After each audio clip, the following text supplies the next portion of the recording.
पुरुष आणि महिलांची दैनंदिन मजुरी किती आहे? 4 प्रमाणात आहे. 15 पुरुष आणि 25 महिला मिळून 5,400 रुपये कमवतात, तर एक पुरुष आणि 5 महिला किती रुपये कमवतील? काय करा, 15 पुरुष आहेत, एक पुरुष दादा किती रुपये कमवायला लागलाय? 4 रुपये.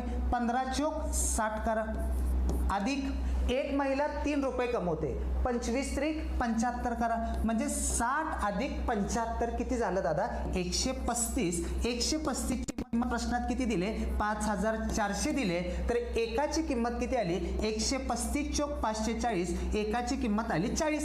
एकाची किंमत 40 आहे, तर मला सांगा पुरुष किती रुपये कमवतोय? 4. 40 गुणिले 4 किती आलं दादा? 160. म्हणजे एक पुरुष 160 रुपये कमवतोय. मला सांगा स्त्री किती कमवतोय? 3 रुपये. एकाची किंमत 40, 40 गुणिले 3 किती आलं? 120 आलं. बरोबर आहे. एक पुरुष आणि 5 महिला, एक पुरुष 160 अधिक एक महिला 120 कमवतोय, तर 5 महिला किती कमवेल? 120 गुणिले 5 किती आलं? 600 आलं. 160 आणि 600 किती आलं बाबा? 760. कशी वाटते ट्रिक? आन्सर काय दादा? 760.